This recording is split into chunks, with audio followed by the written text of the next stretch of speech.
नमस्कार मित्रांनो, आज आपण माहिती बघणार आहोत GMCH औरंगाबाद जी क्लास 4ची वॅकन्सी निघाली आहे त्याचा फॉर्म कसा भरायचा याच्याबद्दल. तर ते फॉर्म भरण्याच्या अगोदर तुम्हाला जी काही डॉक्युमेंटची लिस्ट लागणार आहे ती मी सगळ्यात अगोदर सांगतो आहे. ते डॉक्युमेंट तुम्हाला रेडी ठेवायचे आहेत. सर्वप्रथम तुमचा एक पासपोर्ट आकाराचा फोटो, त्यानंतर तुमची स्कॅन केलेली सिग्नेचर, 10th तुमची marksheet, domicile certificate, caste certificate, validity certificate जर तुमच्याकडे असेल तर अपलोड करा, नसेल तर काही गरज नाही आहे. व्हॅलिडिटी सर्टिफिकेट हे कंपल्सरी नाही आहे. त्यानंतर तुमचं नॉन क्रिमिलियरचं सर्टिफिकेट लागेल. त्यानंतर तुमचं पॅन कार्ड लागेल आणि जर अदर काही डॉक्युमेंट्स तुमच्याकडे असतील तर ते अदर डॉक्युमेंट्स तुम्हाला तिथे अपलोड करायचे. फॉर एक्झाम्पल कोणी PWD असेल तर तुम्हाला ते हँडिकॅपचं सर्टिफिकेट अपलोड करायचे. कोणी धरणग्रस्त पूरग्रस्त असेल तर त्याचं सर्टिफिकेट अपलोड करायचे. कोणी जर एक्स सर्व्हिसमॅन वगैरे असेल तर तुम्हाला त्याचं सर्टिफिकेट जे काही रिलेटेड डॉक्युमेंट्स आहेत ते तुम्हाला त्यात अपलोड करायचे आहेत. त्यानंतर आपण बघणार आहोत फॉर्म कसा भरायचा आहे. वेबसाईटपासून ते सगळी स्टेप बाय स्टेप प्रोसिजर आहे. फॉर्म कुठेही व्हिडिओ स्किप न करता पूर्ण फॉर्मची माहिती बघा. कुठेही काही अडचण आल्यास तुम्ही मला कमेंटमध्ये विचारू शकताय. तर आपण सुरुवात करूयात फॉर्म भरायला. सर्वप्रथम तुम्हाला GMC औरंगाबादच्या अधिकृत वेबसाईटला भेट द्यायची आहे. त्यासाठी तुम्ही GMC औरंगाबाद टाईप करा गुगलवर जाऊन. त्यानंतर जी फर्स्ट लिंक खाली येईल GMC औरंगाबाद तिला तुम्हाला क्लिक करायचं आहे. त्याच्यानंतर जे न्यूजचं ऑप्शन येईल त्या न्यूजच्या ऑप्शनवर क्लिक करा. फर्स्ट ऑप्शनवर तुमची वेबसाईट आहे, त्याच्यावर फर्स्ट ऑप्शन क्लिक करा. फर्स्ट ऑप्शनवर क्लिक केल्यानंतर खाली तुम्हाला त्या पत्रामध्ये एक लिंक दिलेली आहे, ते आवेदनपत्र करण्याची लिंक, त्याच्यावर तुम्ही क्लिक करा. क्लिक केल्याच्यानंतर न्यू रजिस्ट्रेशनवर क्लिक करून तुम्हाला न्यू रजिस्ट्रेशन करायचं आहे. ज्या कॅन्डिडेटचं अगोदर रजिस्ट्रेशन केलेलं आहे त्यांना न्यू रजिस्ट्रेशन करण्याची गरज नाही आहे. न्यू रजिस्ट्रेशन केल्याच्यानंतर तुमच्याकडे एक पेज ओपन होईल. त्यानंतर तुम्ही याला क्लोज करा. ही एक सहमतीपत्राच्यावर तुम्ही सहमत आहे याच्यावर क्लिक करा. त्याच्यानंतर तुम्हाला उमेदवाराचे नाव टाकायचं आहे. पहिले नाव म्हणजे तुमचे नाव येईल. त्याच्यानंतर मधले नाव म्हणजे तुमच्या वडिलांचे नाव तुम्हाला एंटर करायचं आहे. त्याच्यानंतर तुमचे आडनाव तुम्हाला एंटर करायचं आहे. त्याच्यानंतर तुम्हाला तुमच्या आईचे नाव एंटर करायचं आहे. त्यानंतर परत तुम्हाला तुमच्या वडिलांचे नाव एंटर करायचं आहे.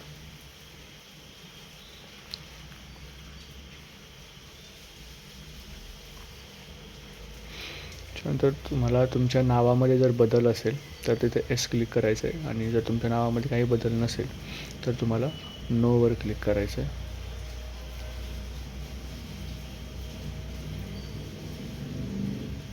त्यानंतर तुम्हाला तुमची जन्मतारीख एंटर करायची आहे.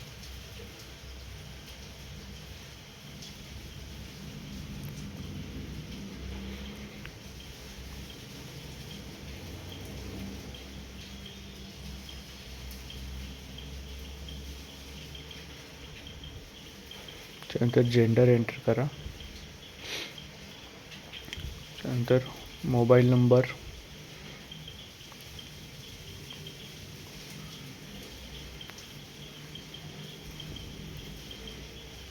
त्यानंतर तो मोबाईल नंबर पुन्हा एकदा एंटर करायचा आहे व्हेरिफिकेशनसाठी. त्यानंतर तुम्हाला ईमेल ID पण 2 वेळा टाकून घ्यायची आहे.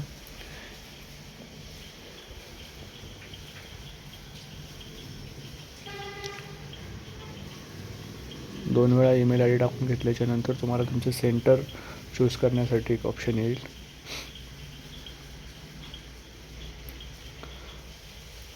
तुम्हाला तुमचे सेंटर चूज करून घ्यायचं आहे.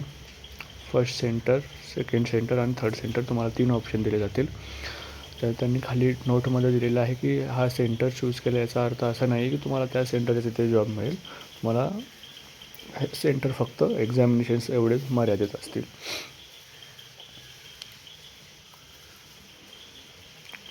त्यानंतर ऑप्शनमध्ये तुम्हाला अमरावती, छत्रपती संभाजीनगर, कोल्हापूर, नागपूर, नाशिक, पुणे आणि सिंधुदुर्ग आणि ठाणे एवढे ऑप्शन्स तुम्हाला एक्झामिनेशन सेंटरसाठी मिळतील.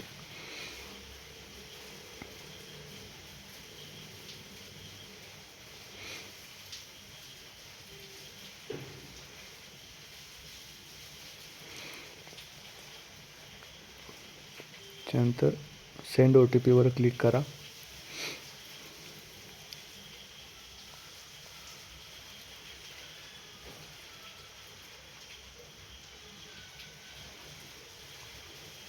सेंड ओ टी पीवर क्लिक केल्यानंतर तुम्हाला एक कॅप्चा कोड एंटर करायचा आहे. तो कॅप्चा कोड एंटर करा.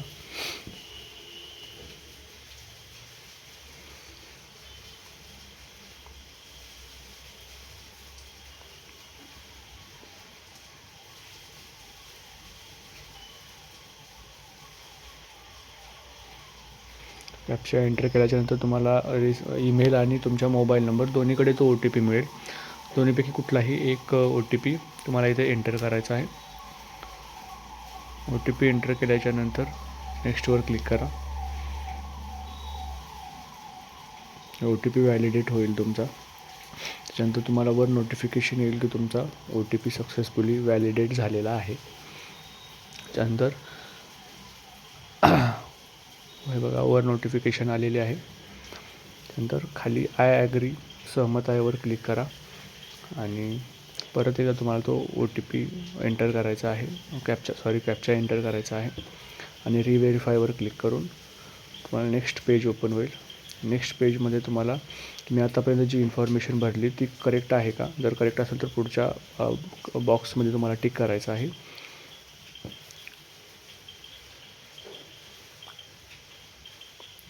त्याच्यानंतर तुम्हाला खाली रिव्हेरीफायवर प्रोसीडवर क्लिक करायचं आहे. नेक्स्ट स्टेपवर माझे ते 2 ऑप्शन राहिल्यामुळे मला ती तशी नोटिफिकेशन आलेली आहे की तुम्हाला हे 2 ऑप्शन तुम्ही परत एकदा चेक करा. ते 2 ऑप्शन आपण परत टिक केल्याच्यानंतर नेक्स्ट बटनवर क्लिक केल्याच्यानंतर तुमच्याकडे नेक्स्ट पेज ओपन होईल आणि तुम्हाला ही एक नोटिफिकेशन ज्यामध्ये तुम्हाला तुमचा रजिस्ट्रेशन नंबर वगैरे लिहून ठेवा. तो तुम्हाला पुढे लागेल. तो तुम्हाला मेलवर पण तुमच्या पाठवण्यात येईल आणि तुम्हाला टेक्स्ट मेसेज पण येईल त्याचा.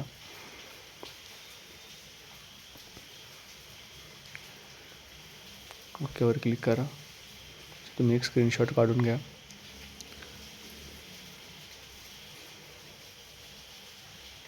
कारण हा नंबर तुम्हाला नंतर उपयोगात येईल. त्यानंतर बाजूला तुमची सगळी आता जी तुम्ही इन्फॉर्मेशन भरलेली आहे ती इन्फॉर्मेशन येईल. याचा पण एक स्क्रीनशॉट काढून घ्या आणि पोस्ट सिलेक्शनवर क्लिक करा. बाजूला तुम्हाला एक पोस्ट सिलेक्शनचं ऑप्शन दिसेल. त्याच्यानंतर अप्लायसाठी क्लिक करायचं आहे.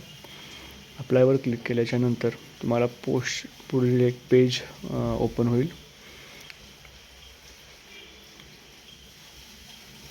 ह्या पेज हा तुमचा पूर्ण डिटेल्ड फॉर्म आहे.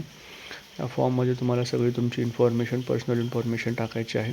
सर्वप्रथम तुम्हाला पोस्ट सिलेक्ट करायची आहे. तुम्हाला फर्स्ट ऑप्शनवरच तुमचा क्लास 4ची पोस्ट येईल.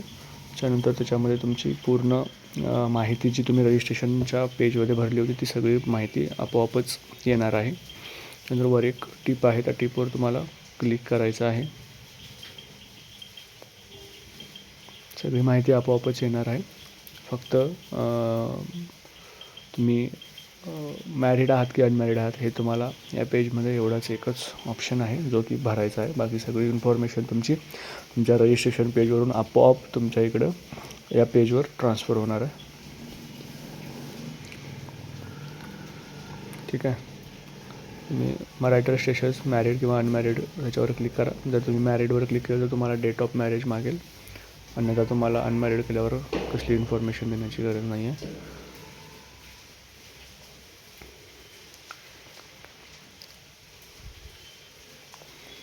तर नेक्स्ट तुम्हाला कॅटेगरीसाठी डोमायसल सर्टिफिकेटसाठी इन्फॉर्मेशन मागेल. डोमायसल सर्टिफिकेट तुम्ही महाराष्ट्राचे आहे का? तुम्हाला येसवर क्लिक करायचं आहे.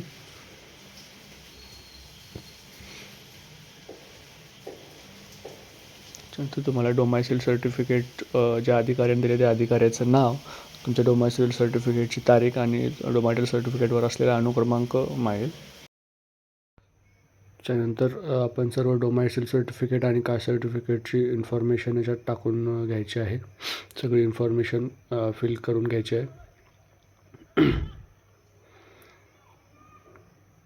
सर्व इन्फॉर्मेशन फिल केल्याच्यानंतर तुम्हाला खाली कॅटेगरी सर्टिफिकेटची पण इन्फॉर्मेशन फिल करायची आहे.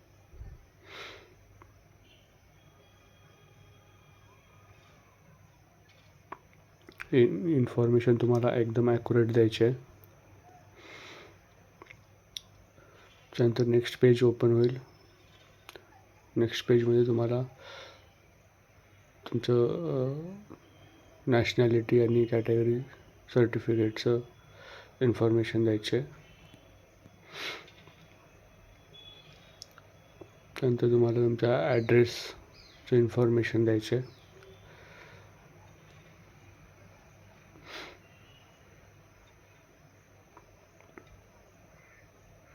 त्यानंतर तुम्हाला तुमचा आयडेंटिफिकेशन मार्क म्हणजे तुमच्या तीळ वगैरे कुठं असेल किंवा टॅटू असेल किंवा जुनी एखादी जखम असेल तर त्याची तुम्हाला करेक्ट इन्फॉर्मेशन द्यायची आहे.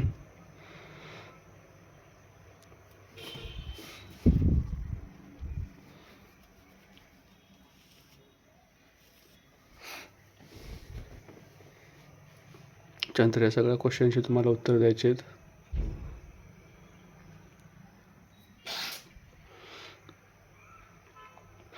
पॅन कार्डचा क्रमांक तुम्हाला एंटर करायचा आहे आणि त्याच्यानंतर पॅन कार्डवरील नाव जे आहे ते तसे सेम नाव टाकायचं आहे. कुणाचं नाव अगोदर आणि आडनाव अगोदर असेल तर आडनाव अगोदर, त्याच्यानंतर नाव आणि त्याच्यानंतर वडिलांचं नाव टाकायचं आहे. किंवा ज्यांचं डायरेक्ट नाव अगोदर आडनाव नंतर असेल त्यांनी अगोदर नाव, नंतर वडिलांचं नाव आणि नंतर आडनाव असं टाकायचं आहे.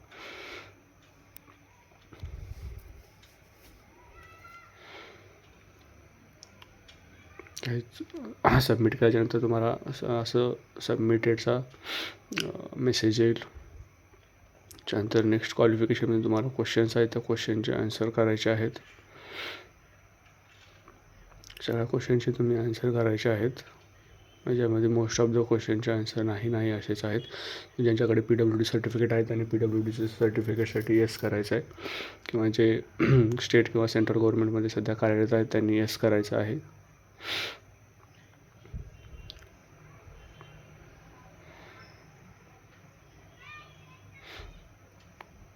तुम्ही एक सर्व्हिसमॅन आहात का, तुमची मिलिटरीमध्ये सर्व्हिस आहे का, यासारखे क्वेश्चन असतील. सिंपल क्वेश्चन आहेत. ही सगळी माहिती पूर्ण भरून घ्यायची आहे.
त्यानंतर सबमिट करा.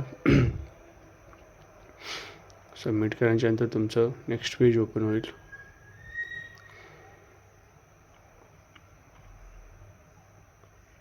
नेक्स्ट पेज ओपन होण्याच्या अगोदर तुम्हाला तसा एक पॉपअप मेसेज येईल की तुमचा डेटा सेव्ह झालेला आहे सक्सेसफुली.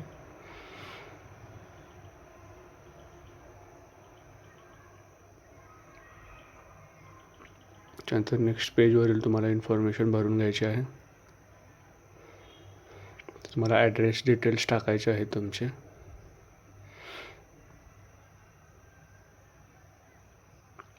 त्यानंतर नॅशनॅलिटी इंडियन, स्टेट तुमची महाराष्ट्र तुम्हाला निवडायचं आहे.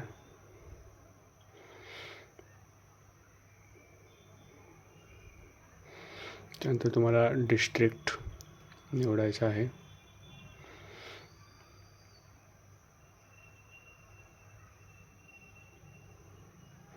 डिस्ट्रिक्टनंतर तुमच्या गावाचं किंवा शहराचं नाव तुम्हाला एंटर करायचं आहे.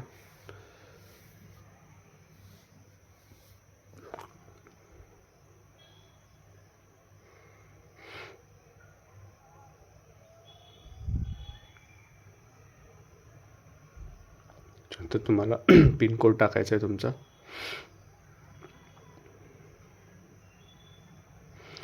त्यानंतर तुम्हाला परमनंट ॲड्रेस आणि जो तुमचा तुम्ही आता टाकलेला ॲड्रेस जर सेम असेल तर त्याच्यावर सेम आहे त्याच्यावर क्लिक करायचं आहे. जर सेम नसेल तर तुम्ही नाहीवर क्लिक करून तुम्हाला हे पूर्ण परत भरावं लागेल. जर तुम्ही होवर क्लिक केलं तर तुमची वरची इन्फॉर्मेशन आपोआप ॲटोमॅटिकली खाली येईल. त्याच्यानंतर तुम्ही सेव्हवर केल्याच्यानंतर ते डाटा सेव्ह होईल.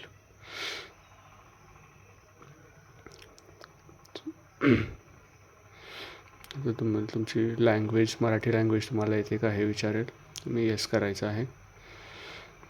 तुम्हाला 10चं बोर्ड विचारेल. तुमचा महाराष्ट्र बोर्ड होता किंवा कुणाचं काय CBSE ICSE असेल तर ते सिलेक्ट करायचं आहे.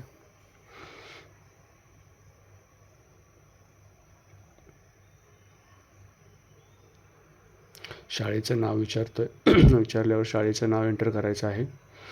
10च्या शाळेचं नाव एंटर करायचं.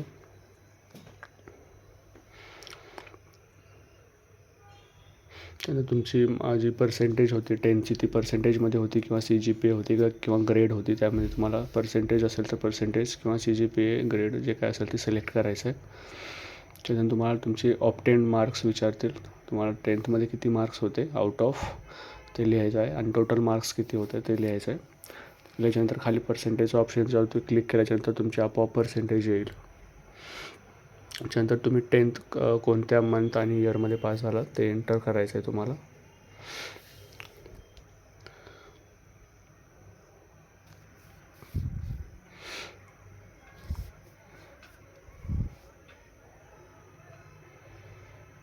एंटर केल्याच्यानंतर नेक्स्टवर क्लिक करा. तुम्हाला पॉपअप मेसेज येईल डेटा सेव्ह सक्सेसफुली. त्याच्यानंतर तुम्हाला ही सगळी डॉक्युमेंट्स अपलोड करायचे आहेत आणि डॉक्युमेंटची लिस्ट आहे जी मी अगोदर तुम्हाला डॉक्युमेंटची लिस्ट सांगितली होती. ते सगळे तुम्हाला डॉक्युमेंट इथे अपलोड करायचे आहेत स्कॅन करून. डॉक्युमेंट व्यवस्थित स्कॅन करा आणि व्यवस्थित अपलोड करा.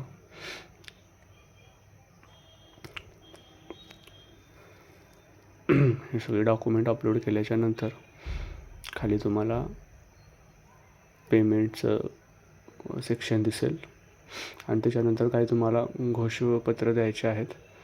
म्हणजे तुम्ही तुमचं सहमतीपत्र द्यायचे आहे. त्याच्यामुळे तुम्हाला सगळं ते नीट वाचा आणि सह्या करा. मी हे आता पूर्ण व्हिडिओ लांब होईल ते सगळं वाचत बसेल तर, म्हणून मी हे फास्ट फॉरवर्ड करतो आहे व्हिडिओमध्ये.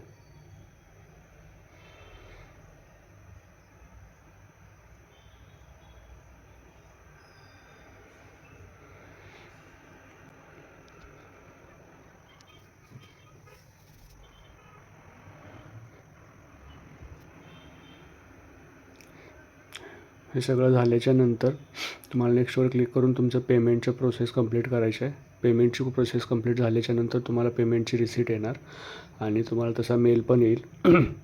त्याच्यानंतर तुम्हाला जो तुमचा फॉर्मचा आहे ॲप्लिकेशन प्रिंट ती तुम्हाला PDF फॉर्मॅटमध्ये सेव्ह करून घ्यायची आहे आणि तुमच्या ड्राईव्हला वगैरे सेव्ह करून घ्या. नंतर तुम्हाला एक्झामच्या वेळेस पण लागेल ती आणि डॉक्युमेंट व्हेरिफिकेशनच्या वेळेस पण ही प्रिंट लागेल.